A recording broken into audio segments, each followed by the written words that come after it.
Ში პროექტის მდგრადი წარმოება და მოხმარება რეგიონული კონფერენცია გაიმართა შეხვედრის მიზანი მწვანე ეკონომიკის მდგრადი მოხმარების და სახელმწიფო შესყიდვების შესახებ ცნობიერების ამაღლება და გამოცდილების გაზიარება.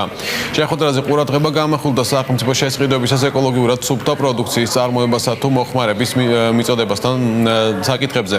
კონფერენციას გარემოსა და ბუნებრივი რესურსების დაცვის მინისტრი ხათუნა გოგალაძე დაესწრო. ძალიან მნიშვნელოვანია განვითარების ამ ეტაპზე მწვანე ეკონომიკის კონცეფციის და მასთან დაკავშირებული სტანდარტებისა და პრინციპების დანერგვა. გაეროს ორგანიზაციები, ევროკავშირი ძალისხმევას არ იშურებენ იმისათვის, რომ როგორც განვითარებულ, ასევე განვითარებად ქვეყნებში ხელი შეუწყონ მაქსიმალურად მწვანე აზროვნების და მწვანე ეკონომიკის სტანდარტების დანერგვას. რეგიონული შეხვედრების მიზანია წარმოადგინოს საუკეთესო პრაქტიკა და გამოცდილება მწვანე ეკონომიკაზე მდგრად წარმოებასა და მოხმარებაზე. ჩვენ გსურს მოგაწოდოთ გაეროს გარემოს დაცვითი პროგრამის მიერ წარმოქმნილი ექსპერტიზა და მონაწილეებს მივცეთ საშუალება გაცვალონ თავისი აზრები იმ საკითხებთან დაკავშირებით, რომლებიც განხორციელდა და იმაზე, რომლებიც შეიძლება გაუმჯობესდეს.